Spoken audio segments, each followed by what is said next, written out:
Olá, minha gente, boa tarde. Estou vendo vocês aqui pelo telefone, ó. Tá vendo aí, ó?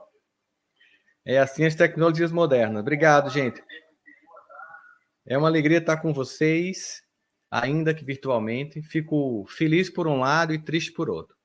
Feliz porque, até por causa dos aprendizados da pandemia, a gente pode fazer isso, né? Meio que, para mim, transmissão online é ensaio de bilocação. Estou fisicamente aqui, mas espiritualmente aí.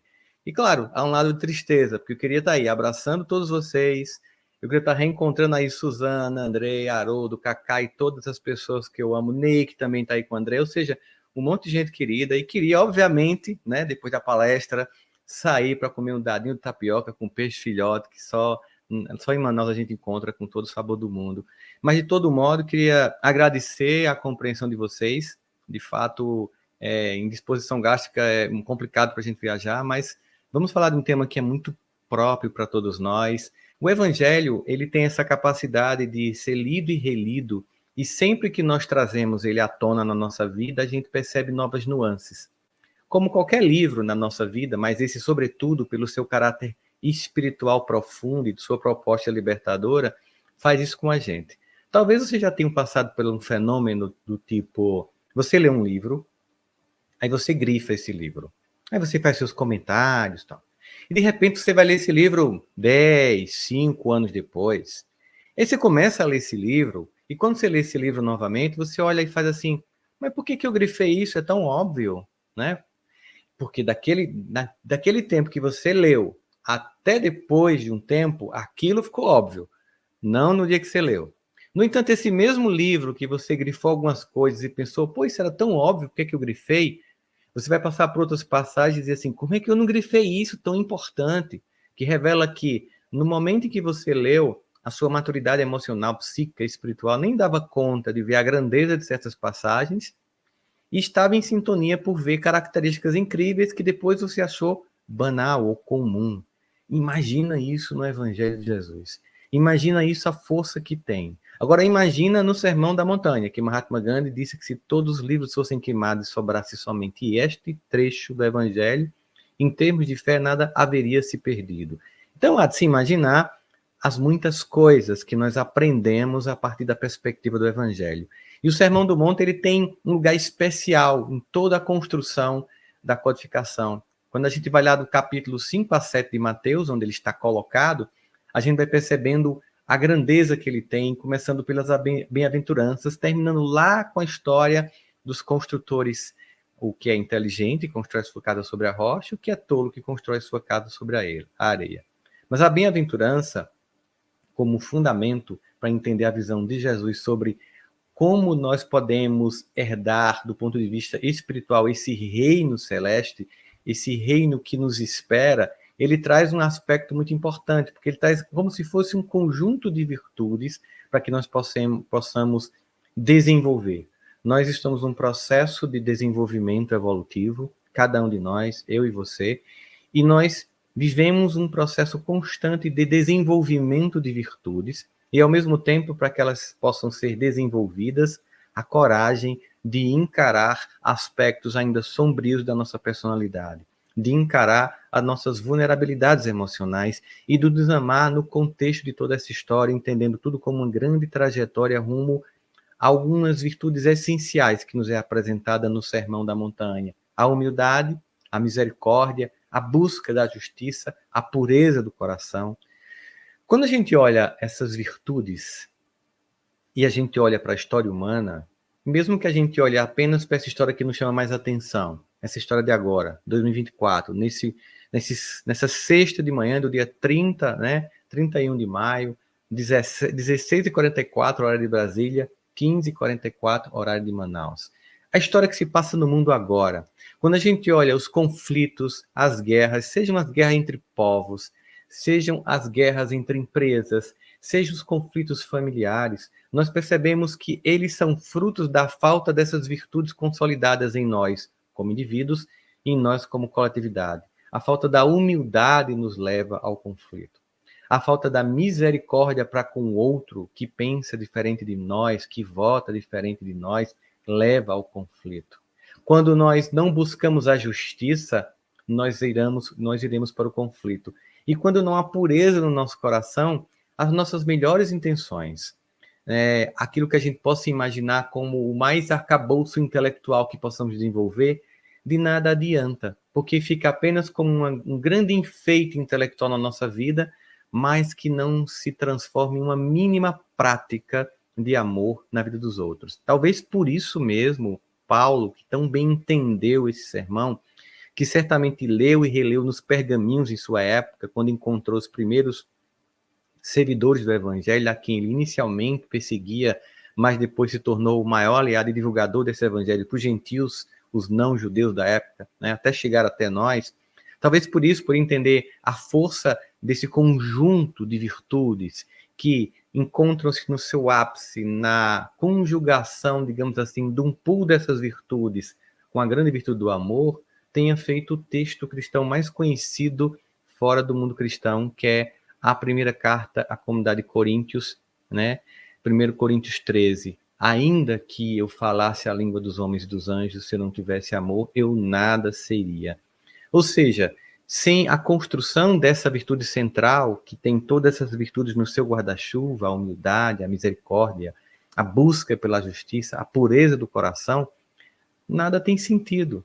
Nós ficamos num desenvolver intelectual profundo, numa concepção cada vez mais bem acabada, teológica, mas a nossa própria trajetória pessoal denuncia o quanto isso é distante da nossa vida, o quanto esse conhecimento é completamente deslocado dos nossos gestos, do nosso cotidiano, da nossa experiência. As pessoas que se aproximam começam a ver, e nós, isso é claro, é tão simples de ver, uma profunda incoerência entre aquilo que entendemos e aquilo que vivemos do Evangelho. A busca desse sermão aplicado a nossas existências é o entendimento de que isso não é um convite para uma compreensão intelectual da nossa relação com o sagrado, mas é, sobretudo, e acima de tudo, a busca de uma vivência prática disso com o sagrado. E por isso que eu, como vocês conhecem, pessoas que têm pouquíssimo conhecimento, mais bem acabado da compreensão, né, do Evangelho, mas tem uma vida tão exemplar que a presença dessa pessoa é o Evangelho vivo que chega até nós. Enquanto conhecemos pessoas que são doutos, muitos de nós tão capazes de compreender tantas nuances, mas que a vida pessoalmente se percebe tão miserável, distante daquilo que se tem como valor. Ou seja, há uma distância profunda entre aquilo que se tem como compreensão do Evangelho e que se vive. E é por isso que Jesus dizia: as pessoas simples viverão esse Evangelho, os doutores não viverão. Significa dizer não que a gente está aqui dizendo que não é importante o conhecimento intelectual acerca do Evangelho, seus mistérios e todas as sutilezas que estão por trás de um texto tão belo, mas também complexo para a humanidade. Mas, sobretudo, entender que o nosso grande objetivo na vida é buscar justiça, desenvolver humildade, misericórdia e pureza de coração, e que muitas vezes a prepotência intelectual termina nos distanciando disso, por um olhar que às vezes a gente pode ter. Isso é tão comum no mundo da academia, eu que vivo muito nesse universo acadêmico, quando a gente olha para alguém e imagina que a nossa constituição intelectual nos torna superior à pessoa por ela não ter as leituras que nós temos.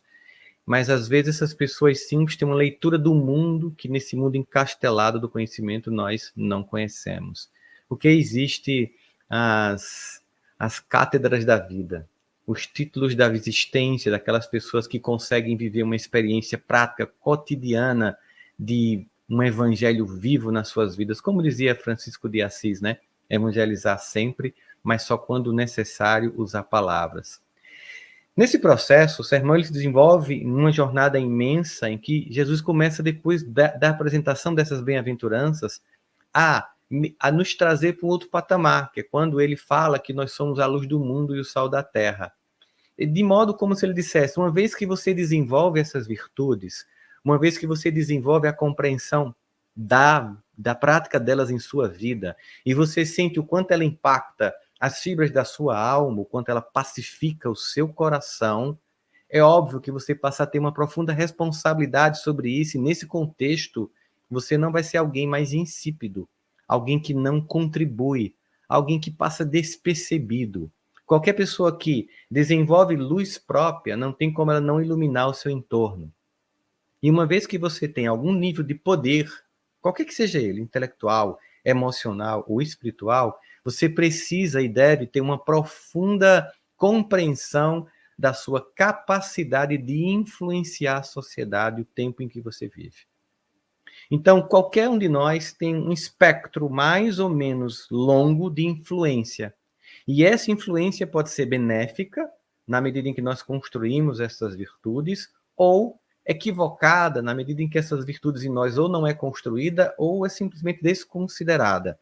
Então, nós precisamos entender que, inegavelmente, nós influenciamos as pessoas. As pessoas que nos cercam estão o tempo inteiro lendo o nosso comportamento, a forma como nós pautamos a nossa existência. As pessoas hoje, inclusive, não precisam nem conviver conosco para sofrer nossa influência, porque elas podem acompanhar você na rede social, e mesmo que esse não seja um recorte totalmente real de quem você seja, ele também não é totalmente falso, porque ele pode ser até enviesado, pode ser até parcial, mas é sobre você. E muitas vezes, acompanhando a sua forma de expressar-se nas redes sociais, você tem uma compreensão de mais ou menos como é o sujeito. E é por isso que as empresas hoje, elas, quando vão contratar alguém, antes de fazer uma entrevista, elas dão uma olhada nas redes sociais. Porque se, na época de Jesus, se diz que a boca fala do que o coração está cheio, nós podemos dizer hoje que, em tempos de internet, o feed das redes sociais, aquela linha do tempo em que você publica suas coisas, também fala do que o seu coração está cheio. Se seu feed está cheio de ódio, rivalidade, divisão política, fala como está a qualidade do seu coração e o não desenvolvimento de suas virtudes.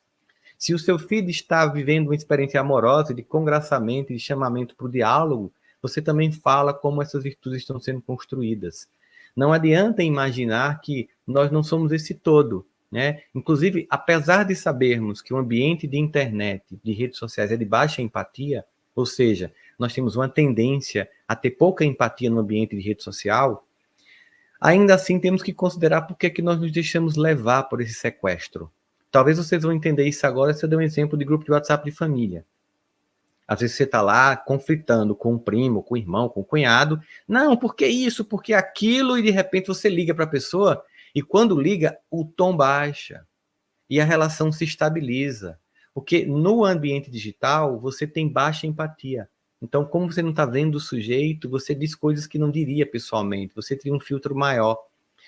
Significa dizer que desenvolver virtudes hoje em dia é ainda mais necessário porque a forma como nós impactamos o outro é ainda maior porque impacta mesmo na nossa ausência, pela forma como as pessoas visualizam o nosso comportamento digital, coisa que na época de Jesus não tinha, e há um tempo atrás nem existia. De modo que ser sal da terra, no momento em que as pessoas estão temperando o ódio, é fundamental para que nós possamos ser aquele que joga água na fervura e não aquele que torna o ambiente ainda mais tóxico. É por isso, talvez, que Francisco de Assis ele pede a Deus, não confirma a Deus o que ele é. Na oração atribuída a ele, ele não diz assim: Senhor, eu sou um instrumento da tua paz. Não, ele pede para sê-lo. Senhor, fazei de mim um instrumento da tua paz. Por que não é simples? Fazei de mim um instrumento da tua paz.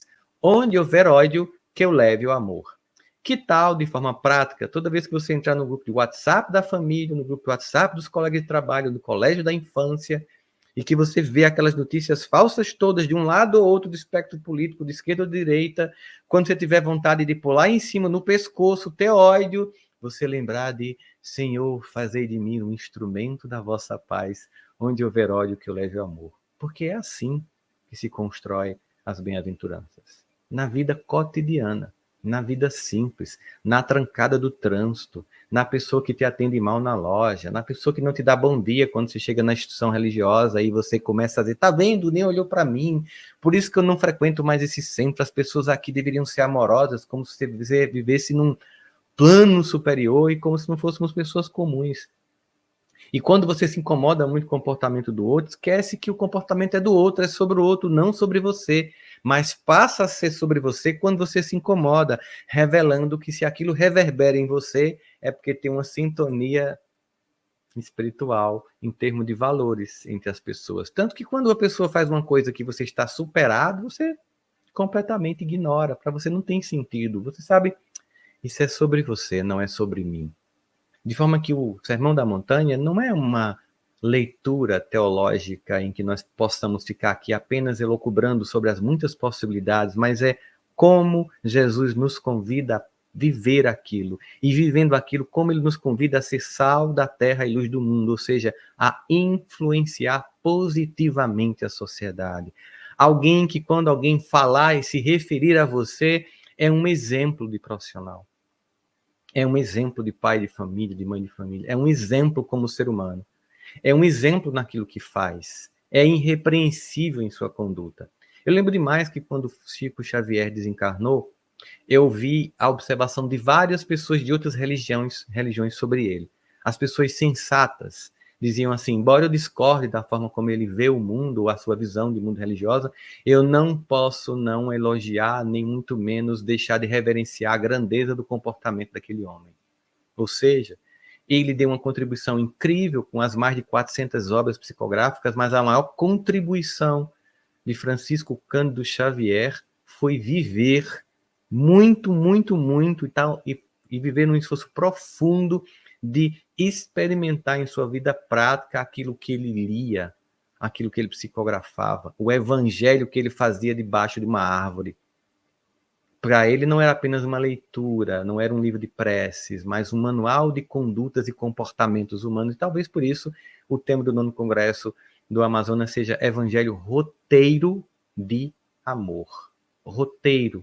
Ou seja, aqui há, sim, uma experiência prática roteirizada de como construir a grande virtude do amor sobre o guarda-chuva em que se encontram todas as outras virtudes humanas, como a humildade, o perdão, a busca pela justiça, pela igualdade. Uma vez que você entende que você influencia o mundo, que você realmente é uma pessoa capaz de tornar a vida do outro melhor ou pior, baseado na sua própria experiência, você vai entender o que é que Mateus vai falar quando chega ali no capítulo 5, lá entre os versos 17 e 20, sobre o cumprimento da lei, em que, de fato, a gente começa a perceber que Jesus fala um pouco sobre desconstruir a ideia dessa lei vista apenas como formalidade exterior, aquilo que era comum entre os escribas e os fariseus, para a importância de uma retidão interior. Havia, naquela época, entre os nossos irmãos daquela época, uma profunda busca de cumprimento de uma retidão e de uma observância exterior da lei, de fazer todo aquele ritual que representaria um seguir de princípios, e muitas vezes era tão voltada para essa externalização da lei que essa retidão interna era secundária. Por isso que foram apedrejar a adúltera. Né? Porque, de ponto de vista da observância externa da lei, o apedrejamento era uma conduta correta. No entanto, na retidão interna do amor, não era a atitude correta, e Jesus faz um checkmate entre essa observância externa da lei, que a multidão queria cumprir com as pedras na mão, e uma solicitação de interioridade com a pergunta: quem nunca tiver pecado quer ter a primeira pedra, voltando cada um para si, para se ver como um indivíduo dentro do processo e se imaginar de forma empática naquela posição de alguém que, em queda, não queria ser apedrejado ou apedrejada, mas queria o acolhimento e o perdão como a conduta de todos, e que é o que ele oferece àquela mulher que nem acha que merecia. Tanto que na cena ainda mais icônica em Paixão de Cristo, de Mel Gibson, quando ela vai se aproximando de Jesus, ela vai tocando a orla do manto dele, sem coragem de olhar para cima, e ele espera que ela olhe para cima. Só quando ela olha e o fita, aquela metáfora bonita, ele pergunta: cadê os teus acusadores? Essa observância externa da lei é o que cria as divisões, aparentes divisões entre esquerda e direita, homem e mulher, e todos os gêneros, entre as pessoas que pensam como eu, que votam como eu, que têm a minha religião, todas as divisões patológicas que são completamente ilusórias, dado o fato de que somos todos filhos de Deus, a imagem e semelhança dele, e toda vez que odiamos alguém que é filho de Deus, imagem e semelhança dele, só porque em algum ponto da vida discorda de nós, mostra a nossa ainda em profunda imaturidade emocional e o quanto o evangelho ainda ecoa como um livro quase que literário na nossa vida, mas ainda não como um manual prático da nossa existência, um convite a ser um roteiro de amor na nossa vida.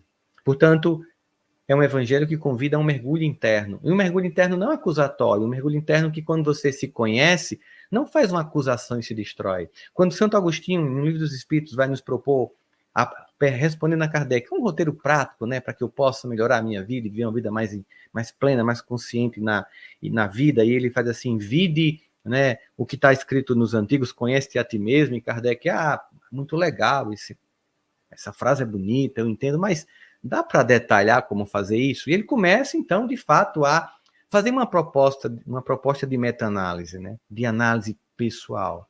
Quando eu ia dormir e tal.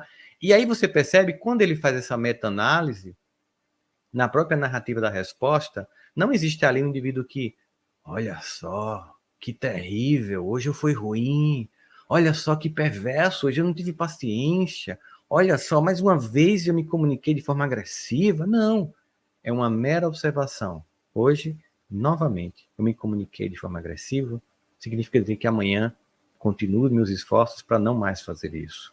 Olha, hoje mais uma vez eu falei mais do que eu devia, mais uma vez eu falei dos outros quando não precisava, ou mais uma vez eu ainda estou impaciente, ou mais uma vez eu ainda estou ansioso, apenas como uma suave constatação de uma alma em processo de progresso, de construção de uma nova identidade.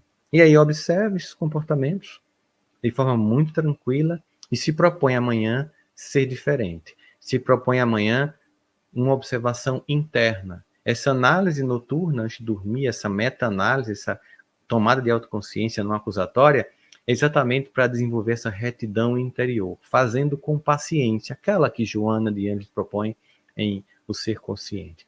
Quando ela diz assim, o ser consciente é aquele que, quando toma consciência de si, ou seja, reconhece as próprias sombras e defeitos, não a dos outros, que é fácil, mas a sua, ao fazer isso, nem se culpa, nem se acusa, nem se justifica, tão somente se transforma. Nem se culpa, nem se acusa, nem se justifica, tão somente se transforma. Simplesmente observa o comportamento dado, entende que faz parte de você, acolhe e se propõe a mudança. O que Jesus propõe àquela mulher, vais e não peques mais, muda, avança, cresce, desenvolve as bem-aventuranças. Ao fazer isso, ser luz do mundo, ser sal da terra, isso só é possível se você olhar para dentro e não para fora. Por isso que Jung dizia que quem olha para fora sonha e só quem olha para dentro acorda. É por isso que, nesse momento, o Espiritismo nos convida a entender a universalidade desse sermão e, ao mesmo tempo, a atemporalidade. Os ensinamentos de Jesus, eles são diretrizes morais para todas as pessoas, independente da época e independente da religião. A ideia de desenvolver essas virtudes se encontraria em qualquer livro sagrado das grandes religiões do mundo. Porque esse é o grande objetivo de Deus para conosco e dos mensageiros que ele manda a todos nós. Nesse processo das bem-aventuranças, nós percebemos a necessidade de cultivar esses sentimentos, essas forças dentro de nós. Há uma relevância nesse processo, nessa construção em cada um de nós. A forma como a gente vive essa experiência, a todo tempo, né? A todo momento. São ensinamentos que nos propõem uma ética profunda. A forma como a gente aborda essa lei, a forma como se aborda temas como o adultério, como o divórcio, como a vingança, como o duelo, enfim, como a forma de viver com os amigos e amar os inimigos. A aplicação prática de tudo isso nos convida a uma humanidade que ama sem fronteiras, que ama sem condições, que tem, como é o nome desse trabalho tão lindo do qual nós fazemos parte, né, meu amigo Andrei? Dessa fraternidade sem fronteiras, dessa construção de uma identidade que não é apenas nos que são como eu. Parte da dor que a humanidade enfrenta hoje, que é um ano difícil de imaginar a possibilidade de rupturas em várias sociedades, por causa dessa profunda diferença e polarização política, que alimenta corações, ódios e ressentimentos, mostrando o quanto nós nos distanciamos dessa experiência de apaziguamento. E estamos num momento ainda, particularmente, de tão estado de adoecimento emocional, que quem prega o consenso ou a concórdia e quem tenta levar a paz é considerado de omisso em cima do muro, Tome um partido. Tomei Jesus. E o partido dele é o partido da paz. Qualquer outro não o representa, nem muito menos a mim. Essa é que é a verdade. Pura e simples. O partido do Cristo é o partido da paz. E quem não tem a paz como bandeira e quer o conflito e a discórdia, está se distanciando do Cristo. Eu sempre pergunto se as pessoas gostariam de dar ao feed dela no Instagram, no Facebook, nas redes sociais. Eu queria saber se as pessoas poderiam dar a Jesus, em suas redes sociais, a mesma importância que dá aos políticos, seja de esquerda ou de direita. Queria ver se a gente tinha a mesma veemência de defender o evangelho como a gente tem de defender homens falíveis. Mas tudo bem, estamos em processo evolutivo. Quem sabe um dia, finalmente, a gente entenda, né? Nós, trabalhadores da última hora, que as bandeiras que nós carregamos dos reis, dos clãs e agora dos políticos, dos partidos, sempre é a bandeira da discórdia e da disputa de poder. E só quando abrirmos mão de levantar essa bandeira para levantar a bandeira do Evangelho vivo de Jesus, da paz, é que nós vamos entender e construir um mundo melhor e vamos entender o que é a bem-aventurança em nós. A prática da justiça. Porque Jesus adverte para todos nós contra a impiedade que é vista quando as pessoas tentam impor a sua forma de crer e de viver. Toda vez que você quer pasteurizar a sociedade e achar que só tem um único modo correto de vida, você esqueceu que Deus criou a diversidade. Vocês estão numa cidade que está em plena floresta amazônica, Manaus. Toda vez que eu sobrevoo a Amazônia, toda vez que eu pouso em Manaus, eu gosto de estar na janela para ver o rio, para ver as árvores, para ver a aproximação no aeroporto. E uma coisa para mim é tão patente quando a gente sobrevoa Manaus, quando a gente sobrevoa a Amazônia. A diversidade é o que Deus quer. Cada árvore única com seu tamanho, tipo e fruto. Ele poderia ter feito aquelas florestas de eucalipto clonada que a gente encontra muito no Brasil. Cada árvore muito parecida com a outra, mesmo tamanho, plantada simetricamente, tediosamente. Simetricamente e tediosamente. Diferente do universo que Deus criou, tão plural. Cada árvore de um jeito. Querer que a humanidade seja a mesma em todo lugar e que vote do mesmo jeito, que crie do mesmo jeito, é querer destruir a floresta amazônica inteira para plantar eucaliptos clonados e enfileirados, tediosos, que não representam a diversidade da humanidade. Se Deus quisesse que nós fôssemos iguais, era tão simples. Ele poderia ter feito cada um de nós com o mesmo rosto, com o mesmo DNA. O mundo pasteurizado de um monte de cópias, de clones. Ele quis e quer a diversidade. O respeito.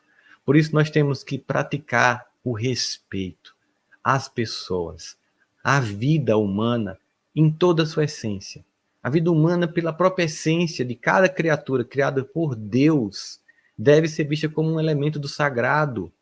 Ainda aquelas pessoas que nem acreditem nesse sagrado, elas são criadas por esse sagrado e elas podem desenvolver virtudes, muitas vezes, na sua descrença da essência de Deus.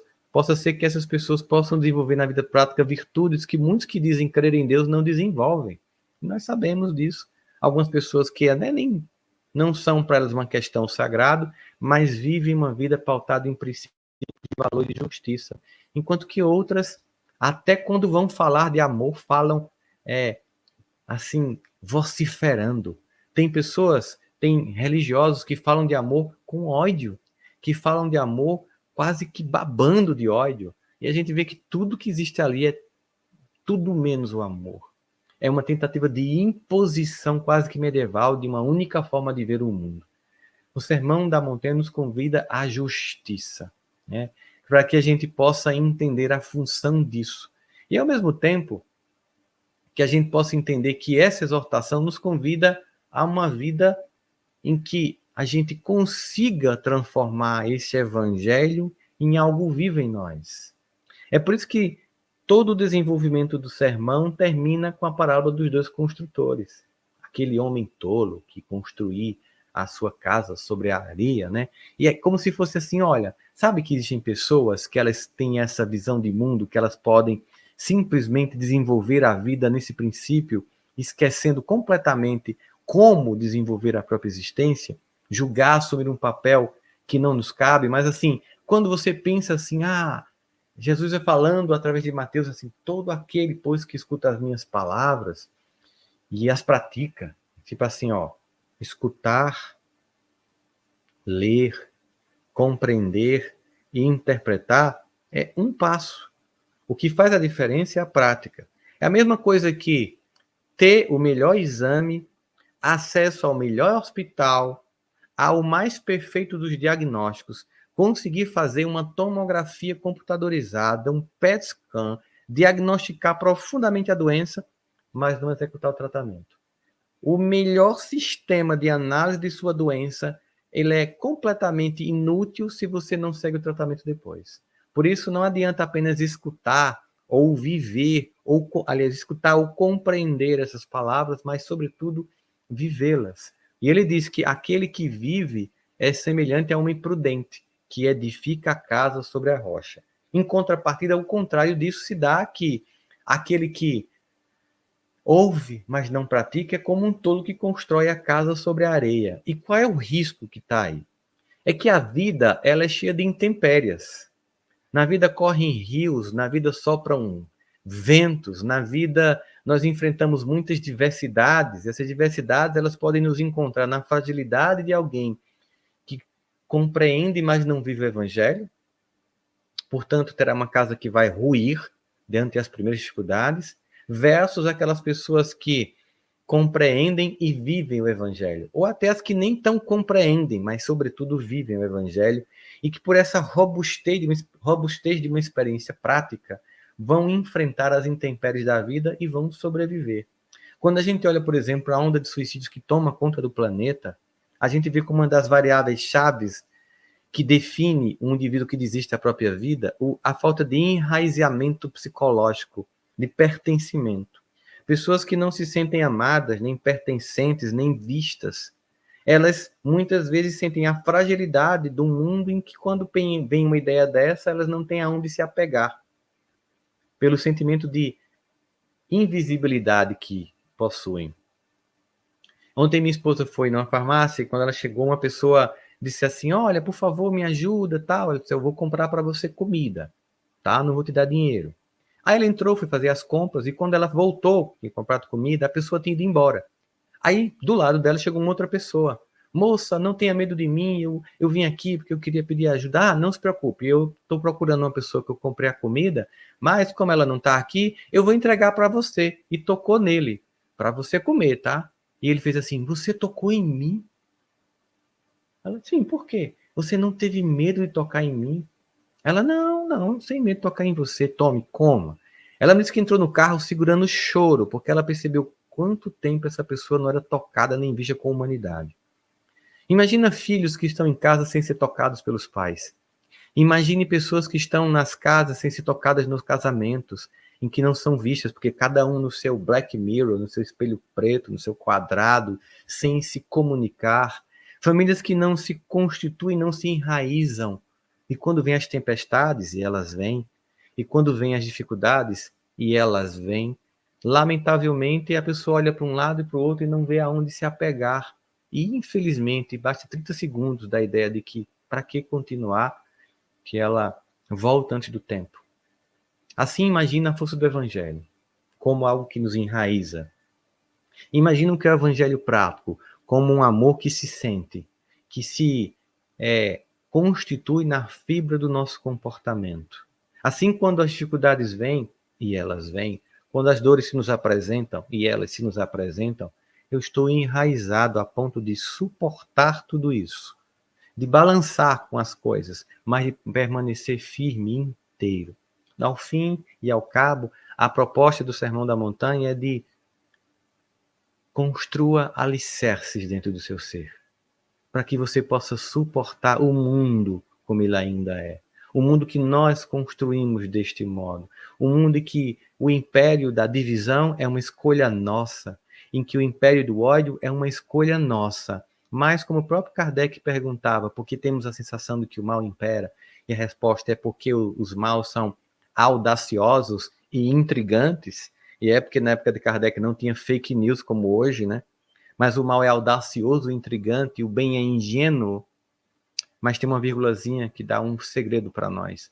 Mas quando estes quiserem, ou seja, os bons, eles preponderarão. Nós, trabalhadores da última hora, somos chamados para preponderar, não sobre os outros, mas sobre o mal. Preponderar com as virtudes da pacificação, da compaixão, da justiça, da humildade e da retidão. A sair das formas exteriores, das divisões, dos cancelamentos, do isolamento de irmãos que fazem parte de uma instituição que só porque dá um passo de um jeito diferente é excluído do movimento espírita. Embora a gente convide pessoas de outras religiões para fazer mesa ecumênica, no entanto, a gente exclui uma pessoa que dá um passe com a luz de cor diferente, mostrando quanto a gente está preso a formas exteriores sem entender a necessidade de uma forma interior, em que é mais importante não a cor da luz que alguém dá um passe, ou se a mão é mais assim ou assim, mas a retidão do seu caráter.